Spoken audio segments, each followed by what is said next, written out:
요한일서의 시나 요한일서의 시작은 태초부터 있는 생명의 말씀에 관하여는 이 태초란 말로 시작됩니다. 성경 66권 중에 태초란 말로 시작되는 책은 3권입니다. 창세기 1장 1절, 요한복음 1장 1절, 요한일서 1장 1절. 창세기 1장 1절은 태초에 하나님이 천지를 창조하시니라. 요한복음의 태초는 태초에 말씀이 계시니라. 요한일서의 태초는 태초부터 있는 생명의 말씀에 관하여는 3가지 태초 중에 요한복음의 태초와 요한일서의 태초는 하나님이 계시는 태초, 사람의 머리로는 이해할 수 없는 영혼에 속하는 태초입니다. 그런데 창세기 1장 1절에 태초에 하나님이 천지를 창조하시니라는 우주 만물이 창조된 태초이기 때문에 그건 시작이 있지요. 물리학자, 천문학자들은 가설로 137억 년 전 창세기 1장 1절의 태초다. 그리고 가설을 씌웁니다. 과학은 자료와 증거에 따라 자꾸 바뀌니까 변하지 않는 진리와는 다르지요. 왜 137억 년 전이라고 생각했느냐 하면 천문학자들이 우주를 관찰하는데 우주 생김새가 고무풍선 같아요. 풍선처럼 이렇게 돼 있는데 가운데는 비고 주위에 별들이 전부 차지하고 있는데 이게 자꾸 커지는 겁니다. 우주가 자꾸 넓어져요. 그런데 참 과학자들이 대단한 것이 중심에서부터 별들이 우주가 팽창하는 그 속도를 계산했어요. 일정한 속도로 커지는 겁니다. 그래서 그 속도를 계산해서 하루에 얼마씩 넓어진다. 고무풍선에 바람을 넣으면 풍선이 커지듯이. 그래서 거기 커지는 속도를 계산을 해서 그걸 거꾸로 돌린 겁니다. 거꾸로. 그런 속도로 자꾸 커지는데 역으로 이게 중심을 향해서 모여들면 어떻게 되냐?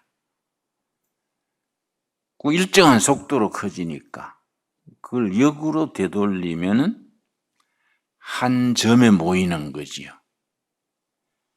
그 한 점에서부터 팍 터져서 그걸 빅뱅 그래. 빅뱅. 꽉 터져서 우주가 커지기 시작했다. 근데 한 점에서 터진 그 시간이 137억 년 전이다. 그렇게 이제 학자들이 계산한 겁니다. 다시 말씀드리거니와 이거는 과학적인 가설이니까 또 자료에 의해서 변화될 수 있지요. 그러나 참 과학자들이 대단해요. 어떻게 그게 137억 년 전이라는 걸 계산할 수 있었을까? 그건 이제 빅뱅 이론 그래. 빅뱅 이론. 근데 참 우리 하나님이 137억 년 전에 우주를 창조하셨는데 왜 창조했을까? 질문이 나오지요. 맨 처음에 하늘과 땅을 창조하시고 창세기 1장 11절에 생명을 창조하시고 또 26장에는 사람을 창조하신 거예요. 창조를 왜 했을까? 아무도 하나님한테 창조해 주십시오 부탁한 사람 없어요.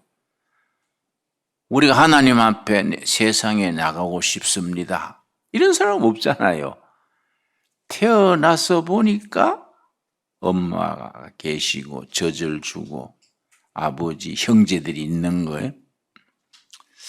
그러면 왜 우리가 세상에 태어나게 하셨을까? 왜 창조를 하셨을까? 거기에 대한 성경적인 정답이 뭐냐 하면 하나님은 사랑이신데 사랑의 하나님이 사랑을 나눌 대상, 파트너로 사랑은 혼자 하는 게 아니지 않습니까? 사랑은 서로 나누는 거예요. 사랑을 나눌 대상으로서 우주를 창조하시고 사람을 지으셨다. 그러니까 온 우주에 하나님의 사랑이 차 있는 거예요. 그래서 캐톨릭 예수회라는 신앙 캐톨릭 안에 조직이 있습니다. 제수이트. 거기에 아주 특출한 신부님이 한 분 나섰는데 그분이요 우주 창조 이론을 자기의 과학으로 여러분 학교 다닐 때 북경 원인 가능 배웠죠. 북경 원인 인류 조상 중에 북경의 황토 속에서 사람의 두개골을 발견했는데 인류의 조상의 두개골이다. 그걸 북경 원인 그래요. 근데 그것이 참 굉장한 발견이지요. 그런데 그 두개골이 발견해가지고 연대를 측정을 했는데 그걸 그만 일본군이 철수할 때 그걸 훔쳤어요. 중국에서. 훔쳐서 잠수함에 싣고 오다가 미군 비행기 폭격으로 잠수함이 가라앉아 버렸어요. 그래서 막 그걸 실종해 버렸는데 하나님이 사람을 사랑의 대상으로서 창조하신 거예요. 그런데 이 창조 세계가 그 천주교 예수의 신부님의 말에 의하면은 온 우주가 마지막 최종 하나님의 때를 향해서 우주가 자꾸 전진하는데 마지막 점을 그 신부님은 오메가 포인트예요. 오메가 포인트. 히브리어의 알파가 첫 글자고 오메가가 끝 글자지요. 오메가 포인트. 온 우주가 오메가 포인트를 향해서 점점 나가는데 오메가 포인트는 어떤 거냐? 하나님의 사랑의 극치. 하나님의 사랑이 최고로 집중되는 상태. 그래서 인류 역사의 마지막에는 사랑이 충만한 오메가 포인트에 도달한다. 그렇게 이제 주장을 했습니다. 참 내가 그 책을 읽고 참 좋은 생각이다. 전쟁을 하고 미워하고 뭐 온갖 일이 다 퍼져도 우주는 하나님의 지으신 세계는 사랑의 마지막 단계, 하나님의 나라지요. 그걸 향해서 전진한다. 근데 그런 관점에서 생각하면은 세상은 점점 좋아지는 거예요. 오메가 포인트 사랑의 완성을 향해서 하나님이 역사하시는 거이지요. 그러니까 인류는 희망을 가져야 된다. 그 신부님의 이름이 데이아르 사르댕이요. 데이아르 사르댕. 프랑스 출신의 제수이트 신부님이신데 아주 그 고고학자. 우주학자, 아주 천재지요. 데이아르 사르댕. 근데 그 사람이 마지막은 하나님의 사랑이 결정체가, 그 나라가 이루어진다. 그래서 요한복음, 요한일서는 핵심이 세 가지입니다. 말씀, 첫째. 둘째, 생명, 사랑. 요 세 가지가 요한복음과 요한일서의 핵심 주제가 되지요.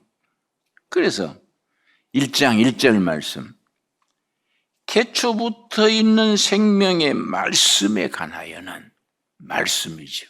태초부터 하나님이 계시는 태초부터 있는 말씀에, 생명의 말씀에 관하여는 우리가 들은 바요, 눈으로 본 바요, 자세히 보고 우리 손으로 만진 바라. 그래서 신학적으로 교회 3대 보배가 있어요. 교회 3대 보배, 신학의 얘기입니다. 첫째는 말씀, 케리그마, 말씀. 둘째는 말씀으로 거듭나고 하나님의 자녀된 백성들의 교제, 사귐이요, 사귐. 그걸 코이노니아 그래요, 코이노니아. 그러면 말씀으로 땅의 백성에서 하늘의 백성이 돼가지고 성도의 사귐, 코이노니아를 이루어서 세상에 나가서 섬기는 거예요. 그걸 디아코니아 그래, 섬김. 그래서 요한복음의 3박자, 말씀, 생명, 사랑. 그런데 말씀은 이제 케리그마라 그러겠죠. 말씀을 통해서 우리가 생명을 얻고, 생명을 얻어서 교회 안에 수도원에 머물러 있는 게 아니라 세상에 나가서 섬기는 디아코니아의 삶을 사는 겁니다. 그래서 그러면 말씀 안에서 크리스찬이 된 우리가 성도들의 교제, 코이노니아를 나누면은 우리한테 얻어지는 게 뭐냐? 여기 중요해요. 자, 2절 말씀. 1장 2절. 이 생명이 나타내신 바 된지라. 이 영원한 생명을 우리가 보았고 증언하여 너희에게 전하노니 이는 아버지와 함께 계시다가 우리에게 나타나신 바 된 이시니라. 3절이 중요하지요. 우리가 보고 들은 바를 너희에게도 전함은 너희로 우리와 뭡니까? 사귐, 코이노니아. 코이노니아가 있게 하려 함이니 우리의 사귐은 아버지와 그의 아들 예수 그리스도와 더불어 누림이라. 우리들의 코이노니아 사귐의 중심에는 예수님이 계시는 거죠. 예수님이. 그래서 요한계시록을 우리가 어렵다 하지만은 같은 장로 요한이 쓴 요한복음, 요한일서, 2서, 3서, 요한계시록. 요한계시록이 아주 확실하고 심플합니다. 죽었다가 살아나신 어린 양 예수님. 요한계시록은 예수님을 강조하고 예수님을 띄우는 책이지요. 예수님을 중심으로 읽으면 요한계시록이 깊이가 있고 재미있는 책이에요. 그 어린 양 예수님이 중심이 돼가지고 성도들이 교제하는 거예요. 이게 코이노니아, 성도의 교제지요. 그러면 성도의 교제를 통해서 뭐가 얻어지느냐? 이게 4절이죠. 4절. 1장 4절. 우리가 이것을 쓰면 우리의 뭡니까? 기쁨이 충만하게 하려 함이라. 성도의 교제를 통해서 기쁨 충만해지는 거지요. 그래서 예배 보고 나면 기뻐야 돼요. 예배당 다니는 것이 기쁘고 행복해야 돼요. 창세기 1장 8절에 하나님이 남자 여자를 창조하시고 복을 주셨어. 그거는 복을 누리고 사는 것이 신앙생활입니다. 여러분, 행복해질 권리가 있습니다. 이해가지요? 왜냐? 하나님의 창조 섭리요. 우리는 다른 사람의 행복을 침해하면 안 돼. 아무리 부부가 가깝지만은 남편이 아내의 행복을 누르거나 침해하면 안 돼. 서로서로 하나님이 주신 복, 행복을 북돋아 줘야 돼. 이게 사귐의 중심이죠. 코이노니아. 내가 목회한 지가 아니라 모태신앙으로 교회에서 나서 자라서 목회한 지만 해도 54년인데 목회하면서 늘 아쉬운 걸 느껴요. 교회 와서 예배 보고 그냥 가버려. 성도의 코이노니아가 부족해요. 무슨 고민을 하는지, 무슨 아픔이 있는지, 이게 문제지. 코이노니아를 통해서 서로 대화를 통해서 서로 아픔과 어려움을 나누는 거예요. 그 중심에 누가 있느냐? 죽었다가 살아나신 어린 양 예수님이 중심에 계시고 예수님이 우리의 아픔을 다 들으시고 성령께서 치유의 광선을 바라시는 거예요. 말라기 4장 2절에 의로운 태양 그리스도가 오셔서 우리에게 치료의 광선을 바라신다. 엑스레이가 아니고 힐링 레이, 치료의 광선을 우리한테 바라주시는 거지요. 그래서 내가 전에 권사님 한 분이 참 유복한데 남편도 훌륭하고 교회 생활도 모범이고 한데 그 따님이 하루는 나한테 그 딸이요. 목사님, 우리 엄마 좀 도와주세요. 그래서 어머니 왜? 권사님, 뭐 다 갖춘 모범 권사님 아니요? 그랬대. 겉보기 그렇지 안 그렇습니다. 뭘 도와주면 되는데 했더니 우울증이 너무 심해서 자꾸 죽고 싶어 해요. 우울증에 이 왜 무서우냐? 자살 충동이에요. 우울증 걸리면 자살하고 싶은 건 자동적으로 일어납니다. 그래서 우울증 환자 중에 3명 중에 1명은 자살을 시도해요. 그런데 아파트 높은 데 사는 거예요. 밖에 외출할 때 아파트 그 벽 쪽으로 붙어서 간대. 떨어지고 싶어서. 벽 쪽으로 붙어서 엘리베이터로 간대요. 자살 충동, 우울증 때문에. 그러니까 나는 그 노무현 전 대통령하고 대통령 되기 전에 친했었는데 우리 둘의 자연학교 개학할 때도 노무현 변호사가 와서 축사하고 했어요. 그 사람이 참 막 노동자판에서 노동해가지고 일당 받아가지고 육법 전서 사가지고 공부해서 고수 패스한 사람이거든요. 입지전적인 사람인데 대통령 마친 뒤에 자살했잖아요. 큰애가 이상하다. 그 사람이 그 노가다판에서 자기 의지로 고시까지 하고 대통령까지 했는데 왜 자살했을까? 그래 내가 그 친한 사람들하고 알아보니까 대통령 하는 후반부부터 우울증이 걸렸대. 우울증. 그게 이제 밖에 안 나타난 거죠. 자기들만 아니까. 우울증 걸렸기 때문에 무슨 어려움이 있으니까 막 자살한 거지요. 근데 아까 그 권사님이 자꾸 자살하고 싶다는 거예요. 그래 깜짝 놀래가지고 예배 마친 뒤에 권사님 좀 오십시오. 그래서 강대상 뒤에는 앞자리에서 안 보이지 않습니까? 거기에 꿀 함께 해서 내가 안수 기도를 했지.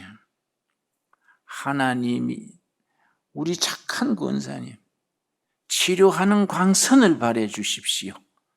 우울증에 시달리고 있습니다. 치료의 강선, 힐링 레인 바라셔서 우울증이 다 벗어나서 행복한 딸 되게 해주십시오. 하나님이 창조하실 때부터 목적하신 행복하게 살아가는 권리, 그 행복을 누리게 해주십시오. 간절히 기도했는데 기도하는데 막 울음이 터지더라고요. 울음. 막 어깨를 들먹거리면서 그렇게 울어요. 그 성경에 있지 않습니까? 누가복음 6장에 우는 자는 복이 있나니 그가 위로를 받을 것이며, 그래서 내가 울도록 뒀어요. 한 시간 가까이 울도록 가만히 뒀는데 그 뒤에 얼굴이 밝아지더니 지금 참 잘 살고 있어요. 치료하는 광선이 주님으로부터 바래지는 거예요. 교제가 깊어지면은 기쁨 충만해. 기쁨 충만. 교제 중에 최고의 교제는 누구와의 교제입니까? 이사야서 1장 18절에 나와요. 이사야서 1장 18절 말씀. 이사야서 1장 18절에 하나님께서 우리와 교제를 요청하시는 거지요. 1장 18절 말씀에 하나님께서 우리에게 교제를 요청하시는 겁니다. 데이트 신청하듯이. 1장 18절 여호와께서 말씀하시되 오라 우리가 서로 변론하자, 대화하자, 교제하자, 코이노니아. 하나님이 우리에게 코이노니아를 요청하시는 거예요. 와라, 우리가 서로 이야기하자, 대화하자. 너희 죄가 주원 같을지라도 눈과 같이 씌어질 것이다. 하나님과의 교제 속에 우울증이 치료가 되고 기쁨 충만해지는 겁니다. 그래서 요한 1서의 세 가지 주제가 뭐라 그랬습니까? 첫째 뭡니까? 말씀. 둘째 교제, 사귐. 셋째 봉사지요. 그렇죠? 말씀으로 땅의 백성이 하늘의 백성 되고 육의 사람이 영의 사람이 돼가지고 성도들의 교제를 통해서, 사귐을 통해서, 코이노니아를 통해서 기쁨 충만해졌어. 기쁨 충만해진 뒤에 감사하다. 교회에서 그냥 있느냐? 아니다 이거지. 교회 밖에 세상에 나가서, 가정에 돌아가서, 일터에 가서 디아코니아 섬기는 거예요. 봉사하는 거예요. 봉사. 이게 신앙생활의 세 가지 보배입니다. 말씀, 사귐, 섬김. 케리그마, 코이노니아, 디아코니아. 그래서 우리가 은혜 받았으면은 직장에서, 가정에서 그걸 섬김으로써 우리 신앙이 완성되는 거지요. 섬기는 삶을 사랑의 실천이라 그래. 그래서 하나님은 사랑이지요. 자, 요한 1서 3장.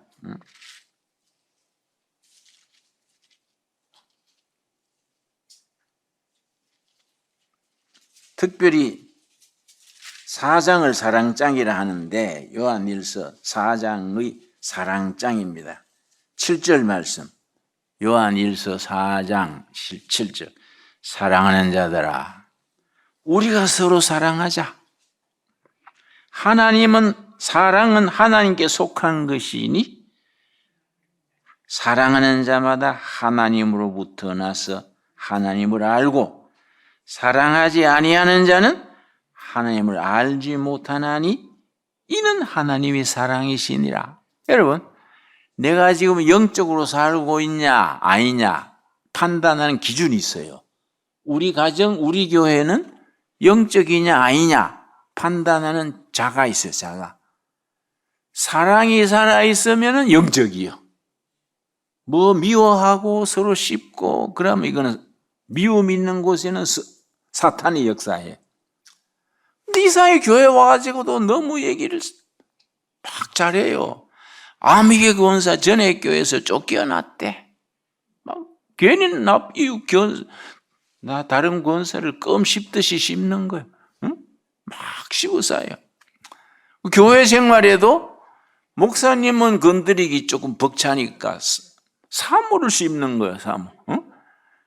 사모가 뜨거워. 내가 그래 시골에서 목회할 때 여전대 회원들이 우리 집사람 얘기를 이러쿵저러쿵 하더라고. 회장이 날 찾아와서 목사님 이 말씀 드려야겠어요. 사모 좀 절제시켜 주세요. 왜요? 멀쩡한데 왜 그래요? 그랬더니 너무 사치해요. 그래서 내가 그래? 시골에서 사치하게 뭐였나? 그래서 내가 우리 집사람한테 교인들이 당신 사치하대. 내가 뭐 처녀 때 입던 옷 그거 헌 옷 입는데 뭐 사치하다 그래요.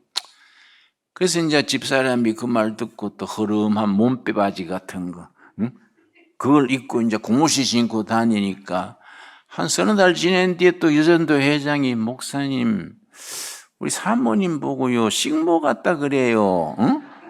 손님이 날 보고 사모님이십니까? 그래요. 그래서 내가 이거 이 말 다 듣다가는 멀쩡한 마누라 버리겠다 싶었어. 놔두소. 사모가 내 자가용이지 뭐 영업차요. 왜 그래? 응? 내가 데리고 살아보기 좋구만. 놔두소. 아이고 목사님 변했네요. 변해야지. 안 변하고 자꾸 이랬다 저랬다 하면 나중에 마누라 희죽희죽 또라이가 되면 내가 어떻게 해? 응? 그렇잖아요. 막 스트레스 많으면 희죽희죽 웃고 이상하다고요. 응? 내가 그랬더니 그 뒤에 말이 뚝 끊어지더라고. 보호를 해줘야 돼. 서로 지켜야 되죠. 그렇지요? 이상하게 이 공동체를 보면요 다른 사람을 잘 헐뜯는 기질이 있어. 자꾸 저 사람 나가야 돼. 응? 그 사람한테 밥맛 없어. 응? 제일 잘 먹고만은 무슨 밥도 막 많이 먹더만은 그래. 그 사람 재수 없어. 그런 사람이 꼭 있어요. 응? 그래서 내가 하나님께서 사람을 지을 때 입에 작골 하나 채워놨으면 좋겠어. 그지? 필요할 때만 열두루. 그지? 서로 허물을 하면요 서로 불편하지 않습니까? 상처받지 않습니까? 그거는 우리가 영적이 아닌 증거야. 말씀 안에서 교제가 깊어지면 기쁨 충만이지요. 기쁨 충만해가지고 이 형제들을 서로 사랑하는 거야. 허물을 덮어주고 격려해주고 우리 그런 공동체를 이룹시다. 여러분, 그래서 4장 19절 말씀, 요한일서 4장 19절 말씀, 우리가 사랑함은 그가 먼저 우리를 사랑하셨음이라. 하나님이 우리를 사랑의 대상으로 지으시고 하나님이 우리를 사랑했기 때문에 그 받은 사랑을 가지고 우리 서로 사랑하자야. 오늘부터 사랑합시다. 허물은 덮어주고 좋은 점은 박수 쳐주고 그렇잖아요. 서로 다 허물이 있고 다 부족하잖아요. 응? 누가 나한테 잘한다 하면 겁이 덜컥 나요. 내 잘 나갈 때 잘하는가, 죽술 때 잘 나가는가. 엎치락 뒤치락 했으니까. 어떤 사람은 김진호 목사 성자라 그래. 어떤 사람도 사기꾼이라 그래. 근데 신학 후배가 목사님 성자다 하고 사기꾼이다 하는데 어느 쪽입니까? 그래서 내가 중간에 왔다 갔다 하지 뭐 내가 그랬는데 인간이라는 게 한계가 있죠. 그렇지요? 우리가 한계가 없으면 그리스도지 뭐 우리 사람이 되겠습니까? 그러니까 서로 사랑으로 품어줘야 돼. 품어주고 너그럽게 대해주고 허물을 덮어가면서 삽시다. 아멘 하시지요? 그건 왜냐? 하나님이 먼저 우리를 사랑했다 이야. 받은 사랑을 가지고 우리가 서로 덮어주자. 그 다음에 20절 말씀, 누구든지 하나님을 사랑하노라 하고 그 형제를 미워하면 이는 거짓말하는 자니. 내가 하나님 사랑한다 했는데 옆에 사람을 씹고 미워하면 거짓말쟁이다. 보는 바 그 형제를 사랑하지 아니하는 자는 보지 못하는 바 하나님을 사랑할 수 없느니라. 아멘 하시지요? 예. 21절 같이 읽겠습니다. 우리가 이 계명을 주께 받았나니 하나님을 사랑하는 자는 또한 그 형제를 사랑할지니라. 여러분, 서로 이해해주고 허물을 덮어주고 서로 품어주고 행복한 마을이 됩시다. 그래서 나는 내가 왜 평생 변두리로 돌았냐. 그 내 친구, 신학교 동기들이 김 목사는 그 강남쯤 자리 잡았으면 최고의 교회가 될 텐데 왜 맨날 시골로 구리로 동두천으로 평생 변두리를 돌아. 그래서 그런 게 아니고 내가 신학교 가기 전에 경상남도, 경상북도, 경계 목당교회라는 교회가 있어요. 신학교 가기 전에 그 교회에서 1년 목회를 연습이지 제대로 하겠습니까? 신학교도 안 갔는데 목회했는데 5월 달에 갔어요. 5월 달에 갔는데 선교사가 이제 랜드로버에 내 짐 실어가지고 그렇게 데려다 줬어요. 교인이 한 30명 되더라고요. 그런데 5월이니까 농사철이 아니에요. 신방하려고 교인들 집사 가정에 가면 다 들나가 버렸어. 강아지만 있어, 강아지만. 뭐 강아지 데리고 예배 볼 수는 없잖아요. 야, 이 곤란하다. 신방을 해야 되는데 이거 다 들어가시 어떡하나. 이 지금 아이디어가 생겼어요. 좋다. 일터에 찾아가자. 호미 하나 들고 고무신 신고 집사들 집에 고추밭에 논에 찾아간 거지. 고추밭 같이 매면서 2시간쯤 일하면 참이 나와요. 참 받아놓고 간절히 기도해주고 또 다른 농장 옮기는 거예요. 모신개하는 데 가서 또 같이 모신고 2시간 일하면 들에서 점심 먹어요. 그러면 같이 일하는 사람들, 교회 안 다니는 사람도 전부 수첩에다가 이름을 다 적어요. 다 적어가지고 축복 기도해 주고요. 그러면 좋아합니다. 교인 아닌 사람들도 축복 기도해 주면 고마워해요. 그리고 또 딴 데 옮기고. 그러니까 소문이 나는 거예요. 그러니까 하루는 할머니 한 분이 저녁 낮에 찾아와서 예배당 선생님요, 우리 아들은 군에 가고 영감 할머니 둘이서 우리 농사 짓고 사는데 반매니기 밀리가 우리 내일 콩밭 매야 되는데 좀 도와주실라요? 일 많이 도와준다고 소문 났더마요. 뭐 교인이 아니에요. 그래서 그래요? 할머니 그래 와줘서 고맙습니다. 내가 가지요. 아침부터 그 할머니 할아버지하고 콩밭 매고 들에서 또 점심 먹고 오후에도 일하고 저녁에 집에 가서 칼국수도 먹고 군에 간 아들 위해서 간절히 중복기도 해주고 일하니까 동네 소문이 나더라고. 응? 그 새로운 전도사는 그 일은 하기는 잘 못하더라마는 그 사람이 그 집마다 댕기며 일 도와주고 이 소문이 퍼지는 거예요. 하루는 이웃 5km 떨어진 이웃 교회 청년 회장이 날 찾아왔어요. 토요일인데 전도사님 물어볼 게 있어 왔습니다. 그래서 뭐이냐 그랬더니 예수 믿는 사람이 자살하는 것은 죄지요. 죄지? 생명의 주인은 하나님인데 자기 생명도 자기가 끊으면 살인죄지. 왜 그래요? 그랬더니 그러면 자살했는 사람 장례하는 것도 죄입니까? 그래서 아니 그거는 장례니까 죄다 아니다 없지. 왜 그런가? 그랬더니 자기 교회 19살 먹은 아가씨가 농약 먹고 죽어서 자살했어요.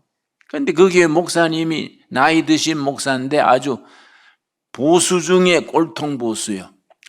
믿는 사람이 교리 어기고 자살해서 되냐? 그런 시체 내가 장례 못하겠다. 교인들한테도 교리 어기고 자살하는 시체 장례 협조하지 마라.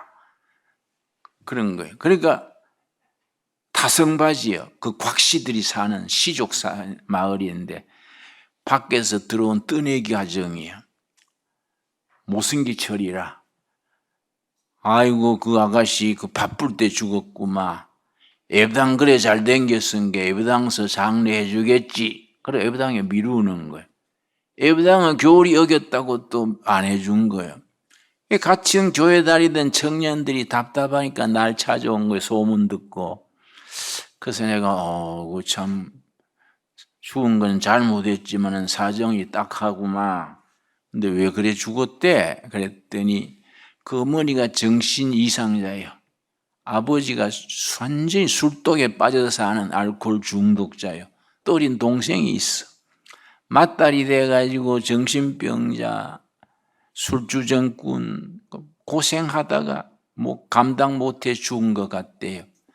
그 내가 참 마음이 짠해가 그럼 누군가는 해야지. 내가 가서 할 테니 내 혼자 할 수 있나? 자네가 좀 도와줘야지. 그랬더니 우리는 돕겠습니다마는 교리 어기고 자살했는데 해도 될까요?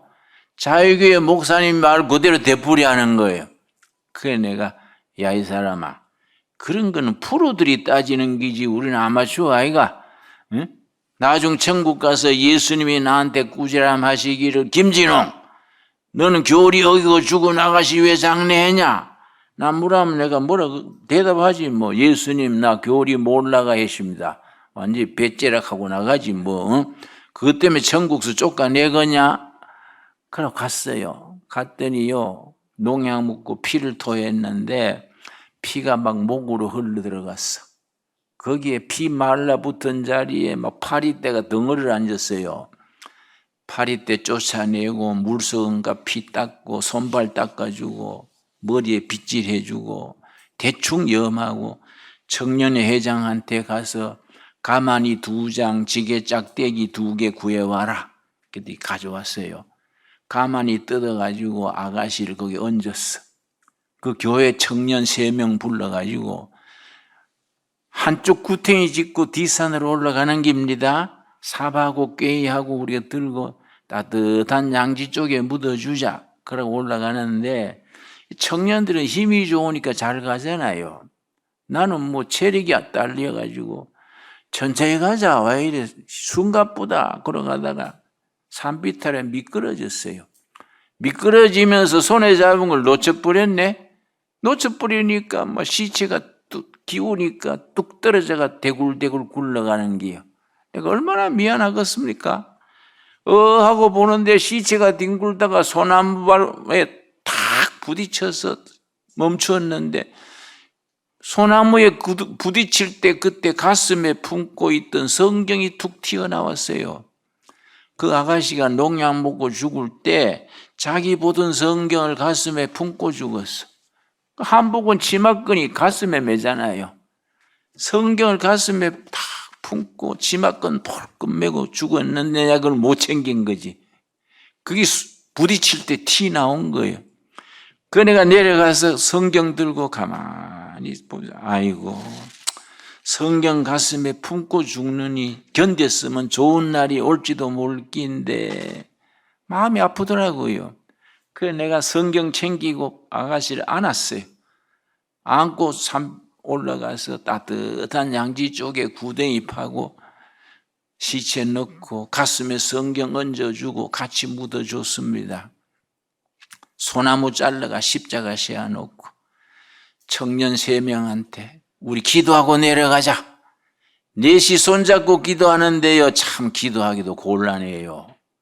하나님 이 아가씨 지옥 간다고 배웠습니다마는 예외가 없겠습니까? 우리 천국 가면 이 아가씨 만나게 해주세요. 교리 어겼지만은 성경 품고 죽을 때 얼마나 답답했겠습니까? 잘못된지 알지만은 좀 예외로 천국 좀 들여보내주세요. 떠듬떠듬 기도하니까요. 그 청년들이 막 주저앉아가 대성통곡을 해요.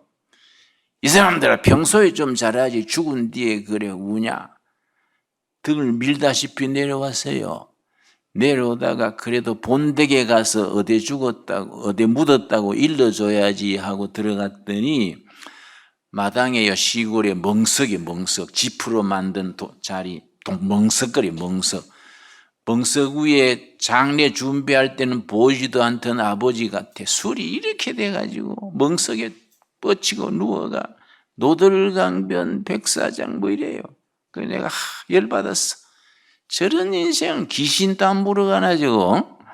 아이고 그거 대고 뭐 딸 어디에 묻었다 할 수 있겠습니까? 보니까 안방 문 열어놓고요. 그 엄마 같아요. 머리가 막 푸수수하고 온몸 우세가 흩어진 아줌마가 그냥 방문 열어놓고 가만히 먼 산 che려보고 있어요.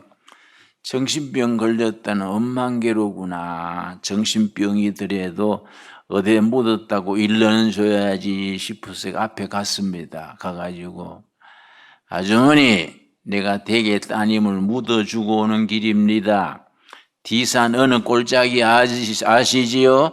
시골에는요 꼴짝이마다 이름이 있습니다. 갑사골, 우목골, 무슨 골 있지요? 어느 꼴짝이 산중턱에 묻어놓고 십자가 세워놨은 게 찾아보기 쉬울 깁니다. 정신 들면 가서 찾아보세요. 일러주고 돌아서 나오는데 그 아줌마가 나를 불러요. 나한테 할 말이 있으세요? 갔더니 더 바짝 가까이 오라고 손짓해서 얼굴 앞에까지 갔더니요 아무 소리 안 하고요 종이를 한 장 끄집어내 돗자리 밑에서 종이를 한 장 끄집어내요. 돗자리 밑에서 나한테 주는 게 주면서 내 딸 묻어주시서 고맙습니다. 이걸로 가시다가 사이다라도 사잡수세요. 내가 보니까 돈이요 돈이 돗자리 밑에 몇 년 있었는가 돈 색깔이 누렇게 떠버렸어요. 그걸 대접하고 싶다고 나한테 사이다 사잡수라고. 내가 그 돈을 받으면서 아주머니 얼굴을 봤는데요. 너무 그 얼굴, 그 눈동자에 인생 살아가는 괴로움, 인간 살아가는 서름이 가득 고였어요. 내가 그 돈을 손에 들고 집에 와가지고 성경 펴놓고 성경 위에 돈을 얹어놓고 1시간 넘도록 울었어요. 그렇게 슬프더라고요. 그 아주머니 그 눈동자 생각하고 아가씨 생각하니까 1시간쯤 울다가 내가 무릎을 꿇고 서원 기도했습니다. 예수님, 내내 신학 가서 내가 목사가 되면 큰 교회, 유명한 목사, 월드비전 이런 거 안 찾고요. 눈물 닦아주는 목회하겠습니다. 서러운 영혼 가슴에 보듬어주는 목회하겠습니다. 내가 절대 큰 교회, 유명한 목사 그런 거 안 하고요. 상처받은 영혼을 예수님의 이름으로 같이 아파하고 눈물 닦아주고 같이 서러워하는 그런 목회하겠습니다. 서원 기도했어요. 그래서 신학교 가서 2학년 때 빈민촌에 들어가서 지금까지 변두리로 도는 거예요. 변두리로. 여러분 우리 신앙생활이 뭐입니까?